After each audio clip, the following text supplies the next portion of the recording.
মিষ্টি আলু দিয়ে আজকে দারুণ একটা স্ন্যাক্স দেখাবো।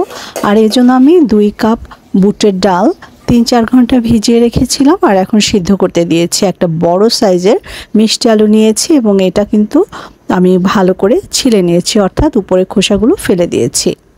উপরে লাল খোসাটা ফেলে দিতে হবে, ছোট ছোট টুকরো করে কেটে নিয়েছি। তো এদিকে আমার ডালগুলো কিন্তু অলরেডি সিদ্ধ হয়ে গেছে। আমি এবার এই সিদ্ধ হয়ে যাওয়া ডালের মধ্যে মিষ্টি আলুর টুকরোগুলো দিয়ে দিলাম। একটু নাড়াচাড়া করে মনে হলো আর একটু পানি লাগবে আলুগুলো সিদ্ধ হওয়ার জন্য। আধা কাপ পরিমাণে পানি দিয়ে ঢাকা দিয়ে আমি সিদ্ধ করে নিচ্ছি।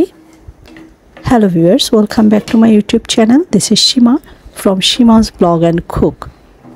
মিষ্টি আলু সিদ্ধ হতে বেশি সময় লাগে না, অল্প সময়ের মধ্যে আলুগুলো দেখুন একদম নরম হয়ে গেছে।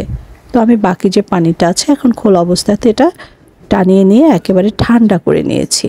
এই ঠান্ডা মিষ্টি আলু এবং ডালের মধ্যে আমি দিয়েছি কুচানো শসা, একটা কাঁচামরিচ কুচি দিয়ে দিলাম আর একটা টমেটো ছোট ছোট করে কুচি করে দিয়ে দিলাম। ভালো করে নাড়াচাড়া করে নিচ্ছি। এবার এর মধ্যে আমি অর্ধেকটা লেবুর রস দিয়ে দিচ্ছি। লেবুর রসটা দিলে অনেক মজা লাগে এটা খেতে। আর স্বাদ মতো লবণ দিয়ে দিলাম। ব্যাস একটু মেখে নিচ্ছি। বিকেলের নাস্তায় কিন্তু এটা অনেক ভালো লাগে খেতে এবং ছোট বাচ্চারাও এটা পছন্দ করে। আর একটু ধনিয়া পাতা উপর থেকে ছড়িয়ে দিচ্ছি। মিষ্টি আলুতে কার্বোহাইড্রেট রয়েছে, ডালে প্রোটিন রয়েছে আর ভেজিটেবলগুলোতে ভিটামিন রয়েছে। তো সব কিছু মিলিয়ে দারুণ একটা স্ন্যাক্স হতে পারে। তো এই হলো আজকের রেসিপি। আশা করি ভালো লেগেছে। ভিডিওটি ভালো লাগলে লাইক, শেয়ার, কমেন্টস করতে ভুলবেন না।